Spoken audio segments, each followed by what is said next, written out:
وذللناها لهم فمنها ركوبهم ومنها يأكلون ولهم فيها منافع ومشارب أفلا يشكرون واتخذ هو بكل خلق عليم الذي جعل لكم من الشجر الأخضر نارا فإذا أنتم منه توقدون أوليس الذي خلق السماوات والأرض بقادر على أن يخلق مثلهم بلى وهو الخلاق العليم إنما أمره إذا أراد شيئا أن يقول له كن فيكون فسبحان الذي بيده ملكوت كل شيء وإليه ترجعون صدق الله العلي العظيم وبلغه نبيه حبيبه رسوله الكريم ونحن على ذلك من الشاهدين بسم الله الرحمن الرحيم اللهم يا عظيم السلطان يا قديم الإحسان يا دائم النعم يا كثير الجود يا واسع العطاء يا خفي اللطف يا جميل الصنع يا حليما لا يعجل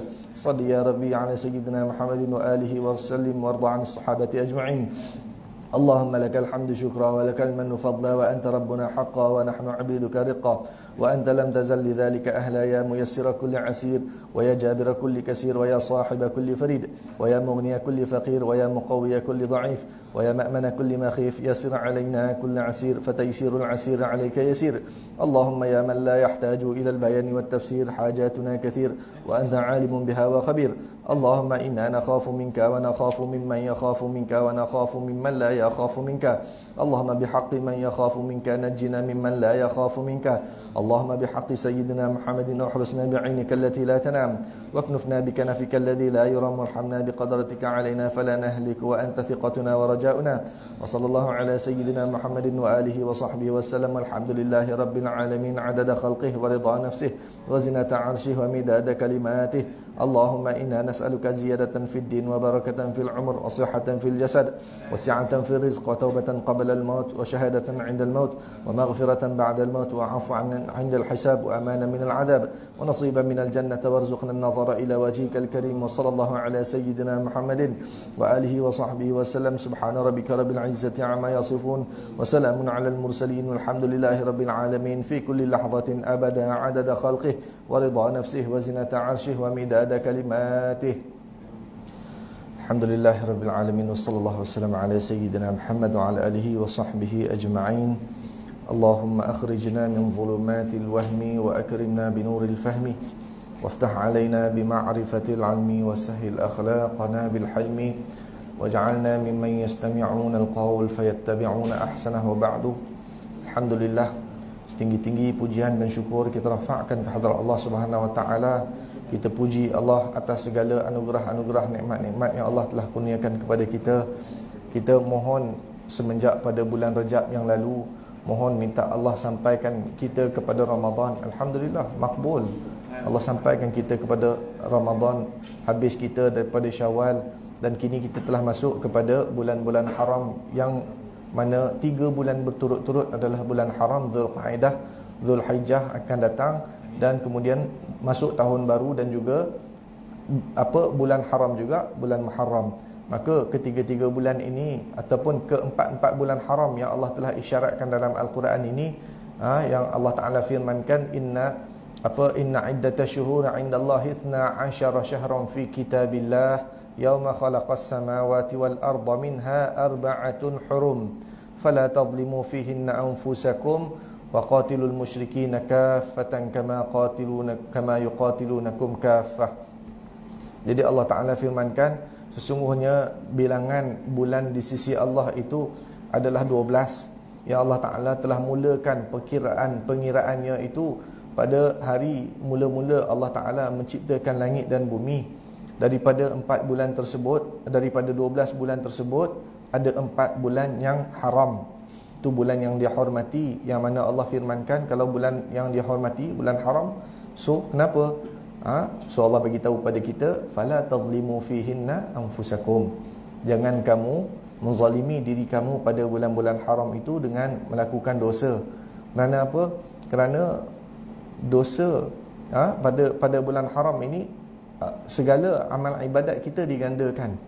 Satu hari kita puasa dalam bulan haram ini bersamaan dengan 30 hari puasa pada bulan-bulan lain. Begitu juga maksiat-maksiat, dosa-dosa yang kita lakukan pada bulan-bulan haram ini juga digandakan. Berapa gandaannya jangan tanyalah. Kita sendiri boleh fahamlah. Kalau pada waktu yang kita kata apa, kalau kita buat salah dalam rumah kita, tak ada halah rumah kita. Kalau kita buat salah dalam rumah orang, walaupun dalam rumah kita bukan menjadi satu kesalahan, tapi sebab rumah orang dah jadi satu kesalahan. Kalau kita masuk pula dalam rumahnya sultan, istananya sultan, kita buat perkara yang sama kita buat dalam rumah kita, maka dah jadi satu kesalahan yang jauh lebih besar di sana. Murka sultan kita dapat. Begitulah Allah Ta'ala ada Allah Ta'ala punya batasan-batasan.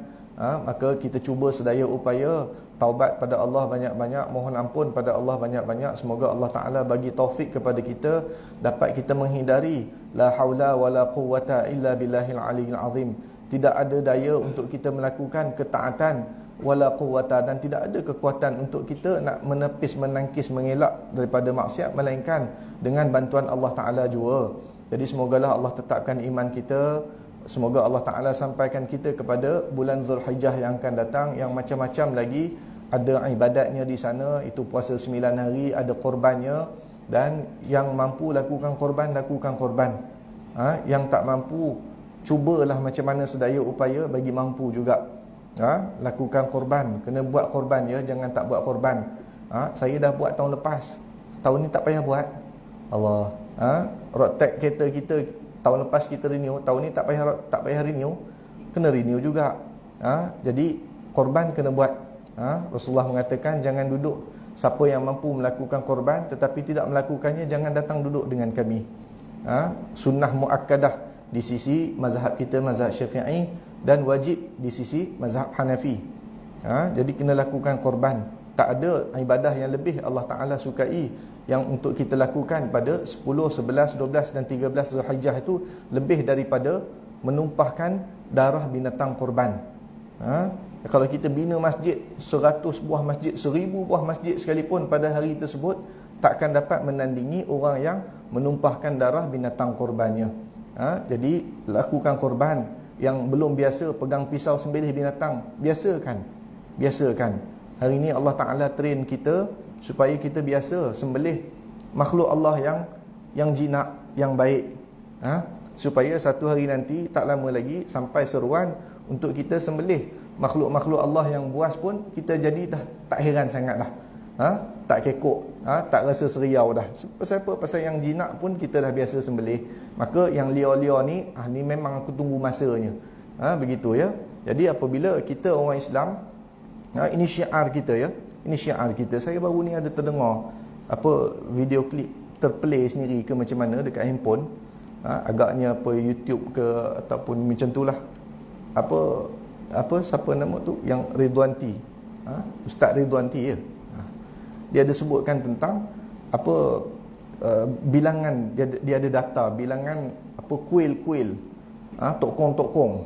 Minta maaf cakap ni, yang tengok pun tak apa, ambil pengajaran. Yang penting ni untuk kita orang Islam.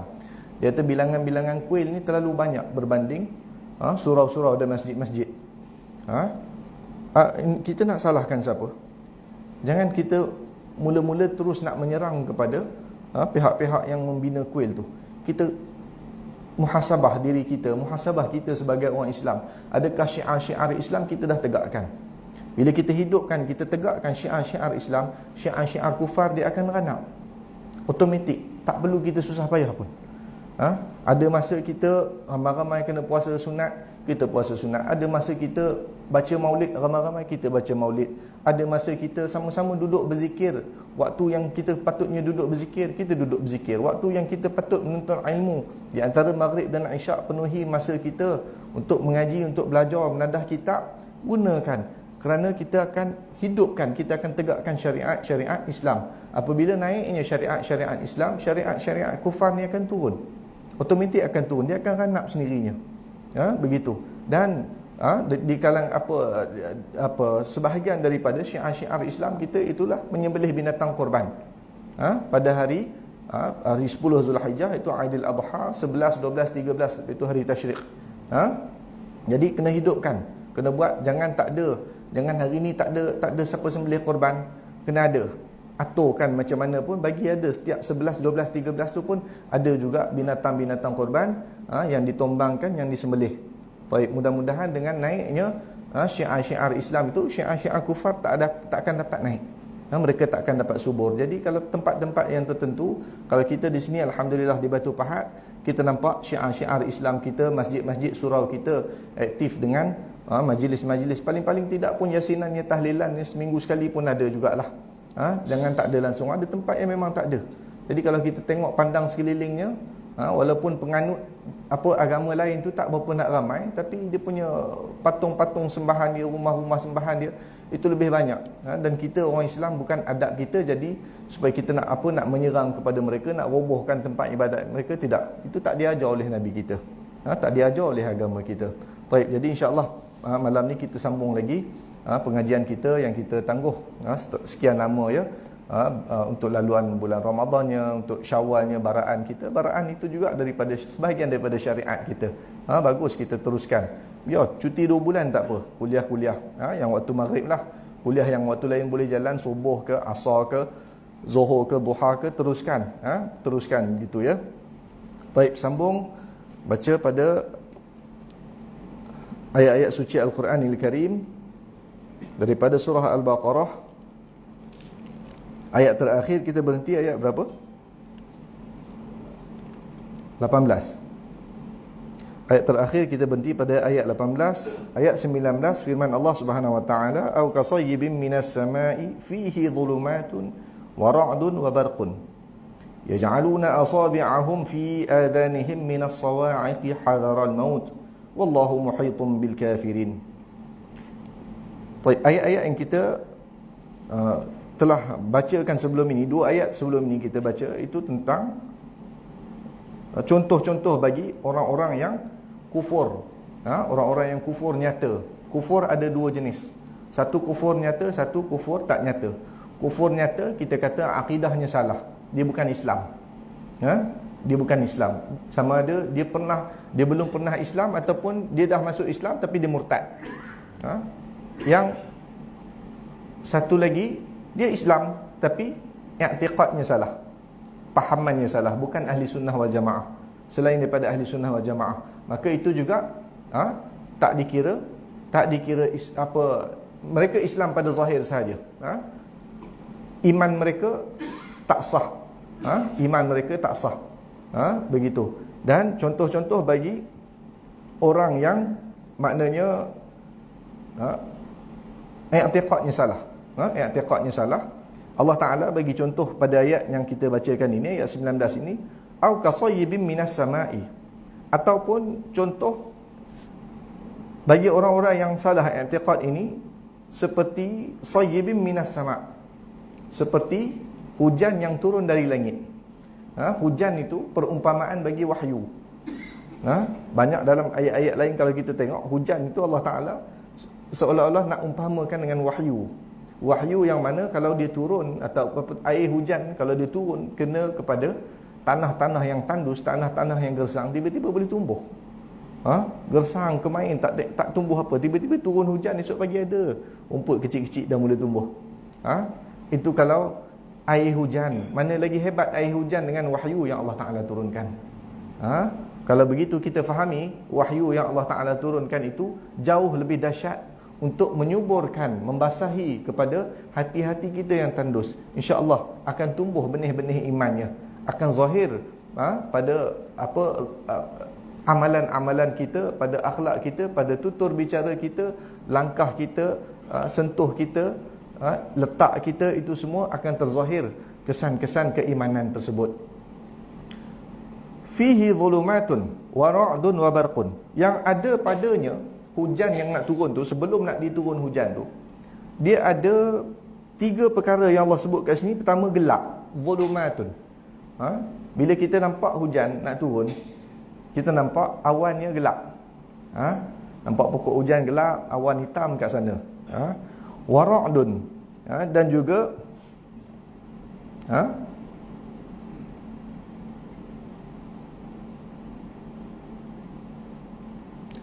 wa ra'dun, iaitu petir.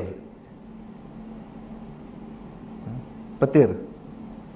wa barqun, dan juga guruh.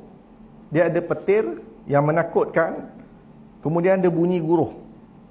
Apabila nampak keadaan macam tu, maknanya kita tahu hujan akan turun. Sepatutnya seseorang yang nampak hujan nak turun ni, walaupun tanda-tanda tu tak menyeronokkan, gelap itu tak menyeronokkan, guruh, petir, halilintar itu tak menyeronokkan, itu semua menakutkan. Tetapi kita tahu di sebalik apa yang ada tu akan turunnya hujan yang akan menyuburkan tanah-tanah, akan menyuburkan tanaman-tanaman, akan menyebabkan suhu jadi rendah. Kalau tadi suhunya tinggi 36, 40, boleh jadi suhu akan turun ke 32 macam tu.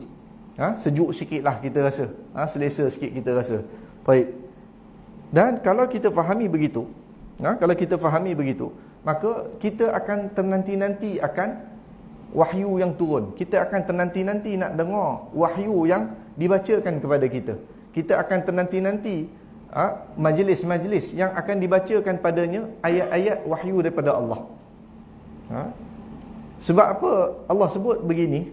Kerana ada sesetengah orang, ini kalau kita cerita konteks orang-orang munafik zaman Nabi, ada juga ciri-ciri yang sedemikian. Kita nak mengatakan mereka munafik tak berani, na'udzubillah, jangan mudah nak tuduh. Tetapi ciri-ciri itu dah ada.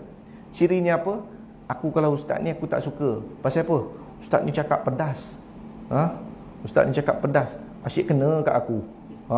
Jadi dia tak sanggup. Tak apalah, kau pergilah. Dia kalau dia nak pergi kuliah tu, dia nak dengar apa? Kita kena bezakan je yang mana ceramah, yang mana kuliah. Yang mana tazkirah. Tazkirah pendek 5 minit sudahlah. Mungkin imam kita, biasanya imam kita habis mayang, dia akan pesankan kepada kita, nanti mudah-mudahan kita balik, kita sampaikan kepada ahli keluarga kita, isteri kita, anak kita. Itu tazkirah. Peringatan ringkas. Ada yang namanya ceramah.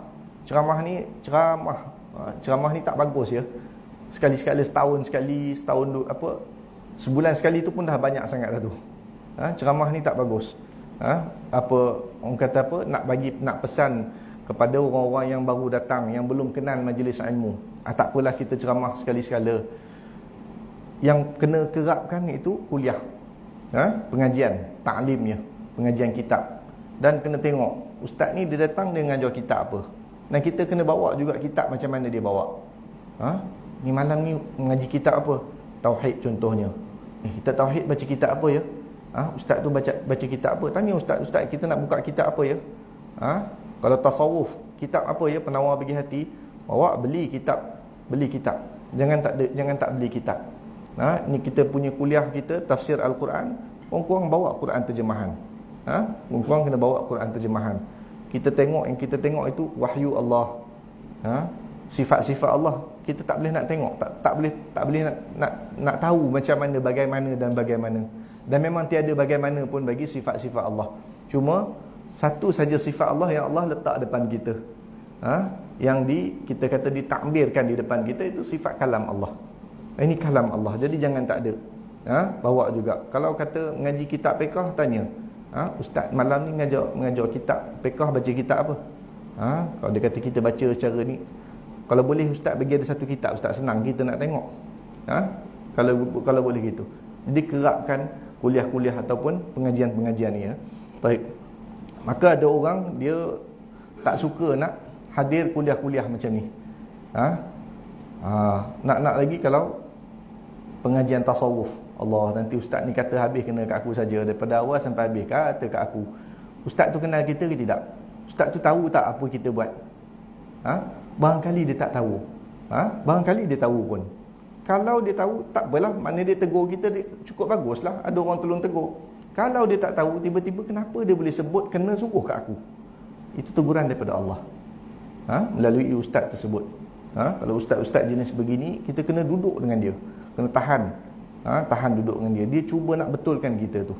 Kita, kalau anak-anak kita degil, tak dengar cakap, boleh kita piat telinganya, boleh kita rotan dia, boleh kita jotos dia. Kalau kita yang dah tua ni, masih tak dengar, tak patuh cakap Tuhan ni, siapa yang nak piat telinga kita? Siapa yang nak rotan kita? Memang tak ada siapa, kecuali ustaz-ustaz yang macam ni. Tuan-tuan guru yang macam ni dia sebut dia sebat tu bukan dengan rotan, dia sebat dengan kata-katanya. Dia sebat tu bukan dekat punggung kita, tapi dia sebat dekat hati kita, berbekas, bagi kesan. Seluruh tubuh badan kita, kata-kata kita, bicara kita, pandangan mata kita, pendengaran kita, semua akan berubah disebabkan ustaz-ustaz macam ni. Dah akhir-akhir zaman susah nak cari, tapi ada, bukan tak ada. Kalau kita cari, insya-Allah jumpa. Nak di Batu Pahat ni, alhamdulillah, takat kita duk jumpa memang ramailah, memang senang nak jumpa banding tempat-tempat lain lah, wallahu alam. Mungkin kita jarang pergi ke tempat lain.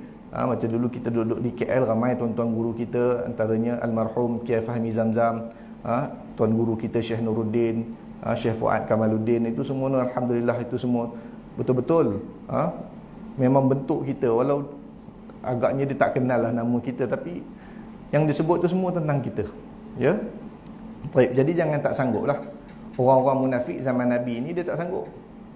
Jangan dengar wahyu nanti kena kat kita saja. Jadi kata gitu. Jadi dia tak nak dengar wahyu. Akhirnya dia menjauhi wahyu. Bila dia menjauhi wahyu, maka dia dah menghampiri kepada syaitan. Allah Ta'ala firmankan apa? Wa man a'rada 'an dhikri fa inna lahu ma'isyatan dhankan wa nahsyuruhu yaumal qiyamati a'ma. Barang siapa yang berpaling daripada zikir kepadaku. Zikri itu juga peringatanku, iaitu Al-Quran. Sebab dengan kita dengar Al-Quran, kita jadi ingat Tuhan. Kita dengar apa huraian daripada wahyu-wahyu Allah, kita akan ingat Tuhan. Ataupun kita memang tak suka berzikir langsung, fa innalahu ma'isyatan dhankan. Allah bagi tahu baginya ada satu kehidupan yang sangat sempit. Sempit hidupnya. Harta banyak, rumah ada, kereta semua ada, duit lambang ada, tapi sempit. Ada saja masalah, tak selesai-selesai. Lepas satu-satu, lepas anak menantu, lepas isteri cucu, macam itulah, satu-satu tak selesai. Wa nahsyuruhu yaumal qiyamati a'ma, dan kami akan bangkitkan dia dalam hari akhirat nanti dalam keadaan dia buta. Na'udzubillah. Pasal apa? Pasal tak nak dengar wahyu. Dan Allah Ta'ala firman ayat lain, wa man ya'shu 'an dzikrir rahmani nuqayyid lahu syaitanan fahuwa lahu qarin. Barang siapa yang lalai daripada mengingati Tuhan Ar-Rahman. Zikrir Rahman itu juga maksudnya Al-Quran. Siapa lalai daripada mengaji Al-Quran, nuqayyid lahu syaitanan, kami akan jadikan baginya syaitan yang akan meliputi, syaitan yang akan duduk sekeliling dia, depan dia, kiri dia, kanan dia, belakang dia. Fahuwa lahu qarin, lalu syaitan tu akan jadi teman rapat dia, yang mana dia apa-apa semua dia ikut bisikkan syaitan tu. Maka syaitan tidak lain tujuan dia, tidak bukan untuk nak menyesatkan akidah manusia. Dia nak bagi kita mati dalam keadaan kafir, itu je tujuan dia. Dia mula dia kacau pada i'tiqad kita, sikit-sikit dia tengok termakan, dia bagi lagi, dia hulur lagi, dia sua lagi, macam-macam lagi lah. Dia tahu dah, dia dah pengalaman banyak, dah ramai dia dah sesatkan. Cuma yang dia tak dapat nak sesatkan orang-orang yang mengaji Al-Quran. Bila seseorang tu mula mengaji Al-Quran, syaitan dah hampir putus asa dah. Cuma kena belajar, pesan guru kami, Al-Quran ni kena belajar sampai habis lah, daripada awal bismillah sampai minal jinnati wan nas. Kerana takut-takut ada ayat, ada surah yang kita tak belajar, rupa-rupanya yang kat situ yang syaitan nampak ada ruang untuk nak tipu kita kat situ. Maka apabila dia dah tengok semua ruang dah, kita dah mengaji dah ayat, kita dah faham dah, hafal memang tidak, suruh cerita balik memang tak erti, tapi faham, boleh amalkan, boleh i'tiqadkan macam mana Al-Quran perintahkan, maka syaitan dia akan putus asa dah. Dia akan putus asa dah, dia tak boleh nak kacau kita. Tapi tak berhenti sampai situ, dia akan kacau lagi siapa-siapa yang ada dekat dengan kita, ahli keluarga kita, anak kita, isteri kita, kawan-kawan kita, adik-beradik kita, semua dia akan kacau, dia akan terus kacau. Baik. Yaj'aluna asabi'ahum fi adhanihim. Dia apabila wahyu ni turun, macam mana orang kalau nampak petir kan, budak-budak dia nampak petir, lari menyerok bawah meja, tutup telinga kan, sebab takut lepas tu bunyi guruh kuat. Macam itulah Allah bagi tahu bahkan orang-orang yang munafik ni. Ini Allah bagi contoh orang munafik yang kita baca pada ayat berapa itu? Ayat 8 sampai ayat 16 tu. Dia punya tak nak dengar wahyu ni, bukan satu jari dia letak, yaj'aluna asabi'ahum, letak habis kalau boleh semua jari nak masuk fi adhanihim, dekat telinga. Sama ada nak masuk macam ni ataupun tutup macam ni. Pasal apa? Tak sanggup nak dengar. Nanti kena. Padahal orang dah tolong bacakan untuk dia. Orang dah peringatkan kepada dia.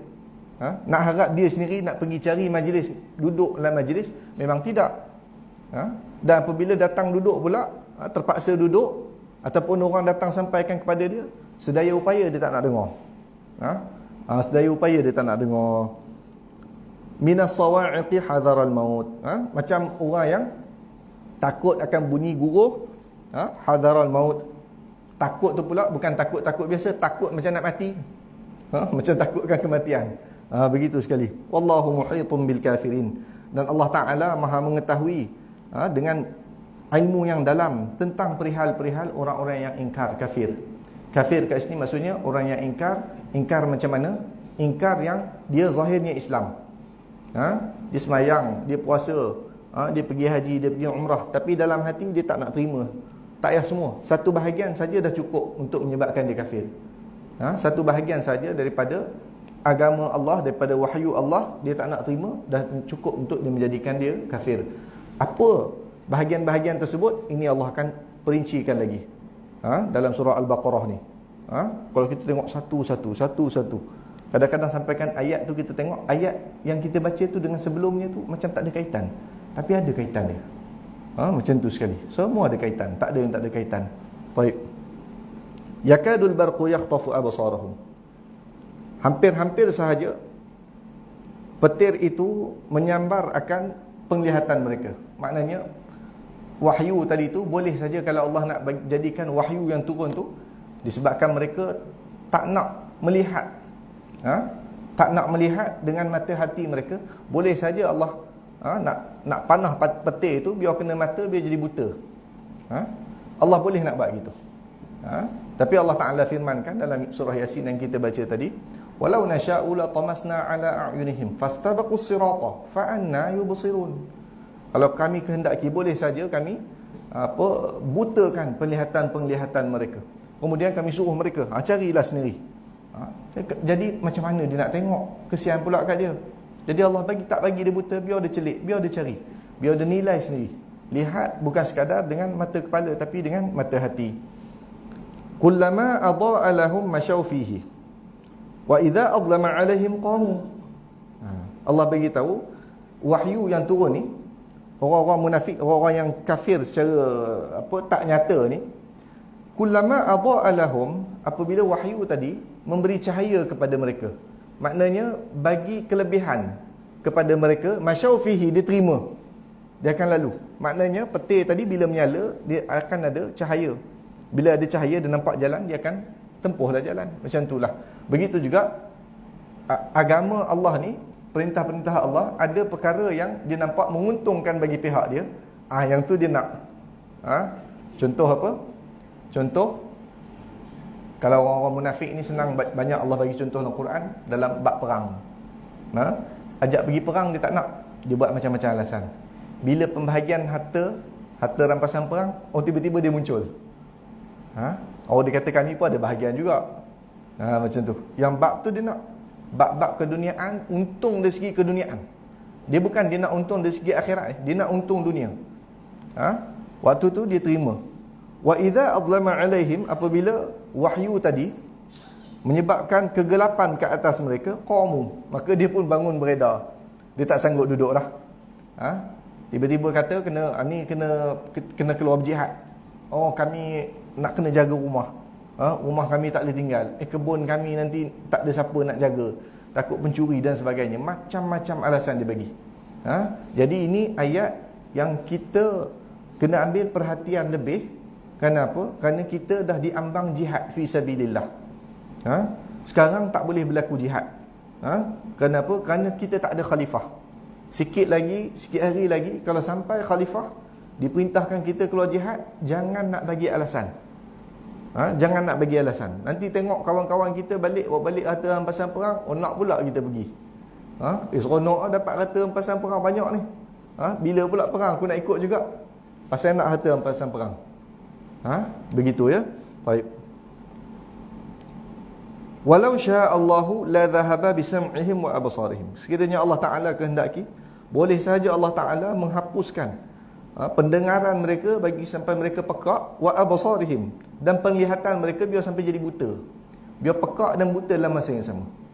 Boleh saja. Maknanya kalau dia punya jahat dia tu, dia punya nak kepentingan untuk diri sendiri, agama tu dia ketepikan. Arahan-arahan, perintah-perintah daripada Allah dan Rasul pada dia membebankan.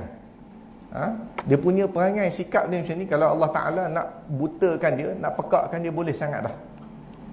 Tapi Allah tak buat macam tu. Innallaha ala kulli syai'in qadir. Dan sesungguhnya Allah Ta'ala itu atas setiap sesuatu, Allah Ta'ala maha berkuasa. Dia boleh, Allah Ta'ala dia mampu, dia nak buat macam mana pun. Jangan ingat dia tak buat, dia tak boleh buat. Jangan ingat dia tak ada tindak apa-apa, dia tak boleh bertindak. Jangan ingat begitu. Allah Ta'ala boleh, dia bebas bila-bila masa dia nak bertindak pada kita. Baik, jadi apabila selesai tentang kita sebutkan ayat-ayat yang kita baca daripada ayat 6 sampai ayat 20 ni, ini lebih kepada proses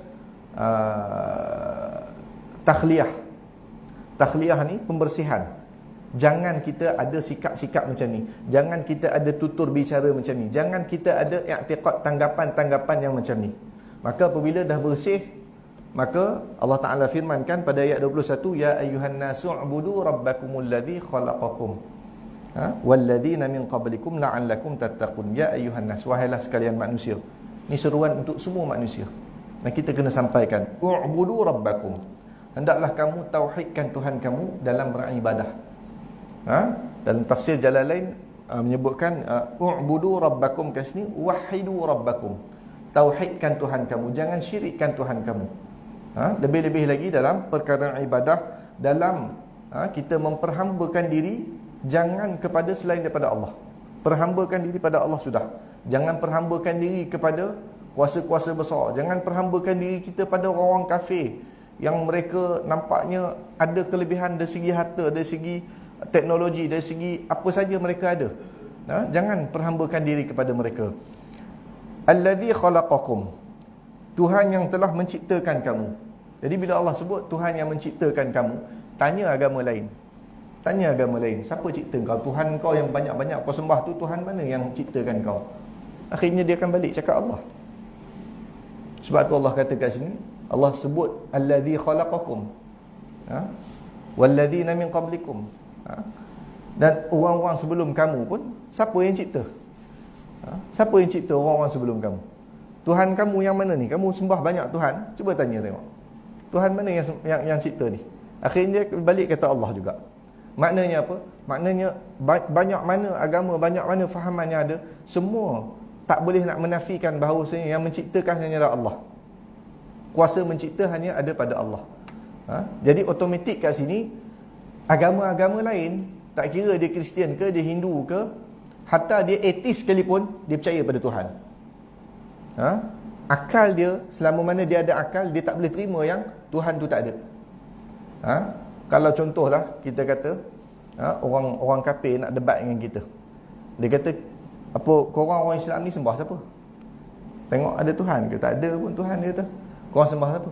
Kami sembah Tuhan, sembah Allah. Dia tak ada pun Tuhan. Kita kata ada. Dia kata buktikan. Kalau Tuhan tu ada, buktikan. Kita kata aku boleh buktikan. Dengan 1000 bukti aku boleh buktikan. Tetapi sebelum 1000 bukti aku bentangkan kepada kamu, tolong buktikan yang Tuhan tu tak ada. Maka dia tak boleh. Dia akan mati hujah kat situ aja. Sebab akal ni ciptaan Allah. Bila akal ni dicipta oleh Allah, akal ni dia tak boleh terima Tuhan tu tak ada. Akal ni kok mana pun dia kena kata Tuhan tu mesti ada. Dia mesti ada prime mover. Alam sebesar-besar, sehebat-hebat alam ni, luasnya alam ni, dia mesti ada prime mover. Satu kuasa yang dia boleh menggerak, boleh mentadbir atur semua, cakrawala apa semua ni. Mesti ada. Tak boleh terima pada akal-akal manusia ni Tuhan tu tak ada. Baik, kita bagi laluan azan dulu.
La haula wala quwwata.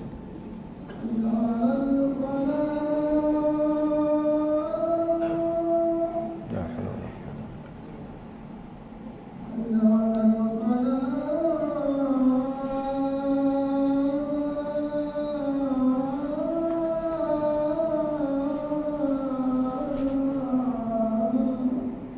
La haula wala quwwata.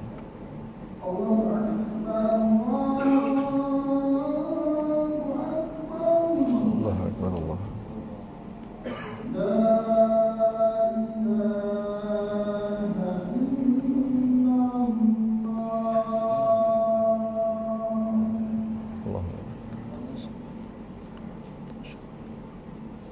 Allahumma ighfir li.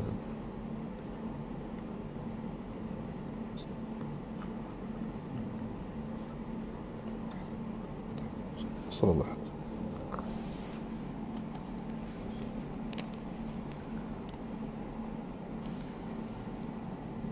Maka ayat 21 daripada surah Al-Baqarah ini merupakan maksud bagi surah. Maksud bagi surah iaitulah tujuan utama surah ini ataupun intipati utama surah ini adalah tauhidkan Allah. Dan setiap surah, macam kita baca surah Al-Fatihah sebelum ini, intipati daripada surah adalah iyyaka na'budu wa iyyaka nasta'in. Ada ibadah di situ, ada doa di situ. Tauhidkan Allah dalam ibadah, tauhidkan Allah dalam doa. Dan surah Al-Baqarah ini intipatinya ataupun dakwah surah ini diulang pada 3 tempat.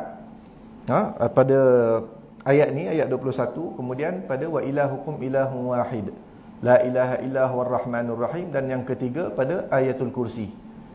Dan ketiga-tiga ayat ini nak tarik manusia kepada mentauhidkan Allah. Terima, bukan sekadar terima Allah Ta'ala sahaja yang layak disembah, bahkan tak memperhambakan diri kepada makhluk-makhluk Allah yang lain. Jadi kalau dalam pembincangan ilmu tauhid ataupun ilmu kalam, nak jadi Tuhan, nak dikatakan Tuhan, Tuhan yang layak disembah, ada Tuhan yang tak layak disembah ke? Ada Tuhan yang ada benda yang dianggap Tuhan, ada perkara-perkara yang dianggap Tuhan, lalu dia disembah padahal dia tak layak. Jadi nak apa yang namanya Tuhan itu, pertama sekali mesti wujud. Pertama sekali Tuhan tu mesti wujud. Barang tak wujud tak boleh disembah. Jadi kalau kita kata apa, kalau wujudnya Tuhan, mana Tuhan tu? Jadi kita sebut bukti wujudnya Tuhan, bukti wujudnya alam ni. Dengan wujudnya alam ni kita tahu ada Tuhan. Siapa yang sebelum ni lagi, sebelum tu, juta tahun dulu, bilion-bilion tahun dulu, siapa yang mula cipta? Dan yang namanya Tuhan itu, dia mesti wujud, dia mesti ada. Kalau dia tak ada, maka tak jadi Tuhan lah. Dan Tuhan ni pula yang ada, kalau kita kata wujud, syaratnya wujud, kita pun wujud. Dia wujudnya macam mana? Wujudnya mesti qidam. Wujudnya yang sifat dia wujud tu, dia qidam juga. Dia selain pada sifat wujud, dia ada sifat qidam, iaitu wujud dia tak ada permulaan. Tak ada permulaan. Kita wujud ada permulaan, ada tarikh lahir. Dan tak cukup dengan tu, dia mesti baqa'. Tuhan tu dia mesti baqa'. Dia mesti kekal. Dia tak ada penghujungnya. Tak ada expired dia, tak ada tarikh matinya.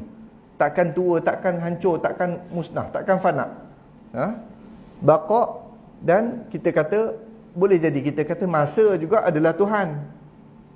Pasal apa? Pasal masa pun dia macam seolah-olah tak ada penghujungnya. Tapi dia mesti mukhalafatuhu lil hawadith. Mukhalafatuhu lil hawadith, qiyamuhu bi nafsihi, wahdaniyah, qudrah. Mesti ada apa sifat-sifat yang kita sebutkan tadi tu, yang kita ngaji sifat 20 tu. Barulah dia layak jadi Tuhan, barulah dia layak disembah. Dia kena ada sifat-sifat tu. Jadi tu penting kita ngaji tauhid sifat 20. Ngaji sifat 20 tu, kalau siapa tak mengaji akhir-akhir zaman ni, siapa tak mengaji sifat 20, kecenderungan ataupun apa potensi nak ikut Dajjal tu cukup tinggi. Nak ikut Dajjal tu cukup-cukup tinggi. Sebab dia tak faham wujud tu wujud yang macam mana. Wujud hakiki, wujud majazi. Dia tak belajar. Maka Dajjal timbul depan dia, mengaku dia Tuhan. Bukti kau Tuhan? Bukti aku boleh hidupkan, aku boleh matikan, aku boleh bagi rezeki, aku boleh tahan hujan, aku boleh turun hujan, aku boleh bagi kering, aku boleh bagi subur, aku boleh buat macam-macam aku nak buat. Mana kau Tuhan? Ya, aku sembah engkau lah. Macam gitu. Pasal apa? Pasal dia tak tahu, tak belajar sifat 20. Wujud dia dah nampak, qidam dia tak nampak. Dia tak belajar. Tu ada orang kata buang masa duk ngaji sifat 20 ni. Daripada muda sampai tua. Yang muda itu kita faham, kita mengaji waktu tu tak macam kita muda je. Waktu kita muda darjah 3, darjah 4 dulu kita mengaji kan. Kita hafal je, kita bukan tahu hakikat. Lepas tu ada ulang ngaji lagi tak? Kalau tak ulang ngaji, maknanya fahaman kita macam budak darjah 3, darjah 4 lah. Bab akidah ni. Bab akidah ni dia tak boleh buat main. Penting, cukup penting. Akhir zaman ni, kalau kita nak kata belajar fiqh tu perlu, tapi perlu yang untuk kita nak buat je lah. Takat belajar nanti korban macam mana, apa yang sunat-sunatnya, apa yang makruh-makruhnya, larangan-larangannya, binatang korbannya macam mana kita sampai tak boleh kita makan nanti, yang dah jatuh nazar macam mana, lafaz macam mana jatuh nazar, itu kena ngaji lah. Tak banyak mana pun. Tapi akidah ni dia kena sentiasa. Korban mengajilah bab korban, sebab tak lama lagi kita nak masuk korban. Lepas tu dah lupa dah macam mana, tunggu tahun depan pula mengaji balik, tak apa, tak dosa. Dan yang tu yang untuk nak buat korban, yang tak buat korban dia pun tak mengaji. Pasal apa? Aku memang tak ada duit nak buat korban tahun ni. Tak dosa bagi dia. Tak dosa. Yang akidah ni, akidah tak kira kau korban ke, kau tak korban ke, asal namanya kau Islam, kau wajib belajar. Wajib belajar bab akidah ni. Ini kita cerita tentang allazi khalaqakum wallazina min qablikum la'allakum tattaqun. Allah Taala tutup, mudah-mudahan kamu jadi takwa. Takwa tu apa? Insya-Allah pada pertemuan akan datang, sebelum kita masuk kepada ayat seterusnya, kita nak tengok sikit apa yang dimaksudkan dengan takwa. Tok imam, tok khatib duk ulang setiap minggu, ittaqullah usikum wa iyaya bittaqwallah. Takwalah kamu pada Allah. Apa maksud takwa? Macam mana nak jalankan takwa? Macam mana nak walk the talk? Allah Ta'ala perintahkan, firmankan, kita dah jalankan ke belum? Nanti insya-Allah kita semak sama-sama, kita ulang kaji sama-sama, muzakarah sama-sama pada pertemuan akan datang. Cukup dulu sekadar tu untuk malam ini. Semoga Allah Ta'ala ampunkan dosa-dosa kita, semoga Allah tetapkan iman kita, semoga Allah panjangkan umur kita, bagi kesihatan kepada kita, supaya kita dapat bertemu lagi pada pertemuan-pertemuan akan datang. Wallahu a'lam bissawab. Aqulu qawli hadza wa astaghfirullahal azim li wa lakum. Bismillahirrahmanirrahim. Rabbana taqabbal. Wa akhiru da'wahum alhamdulillahirabbil alamin. Assalamualaikum warahmatullahi wabarakatuh.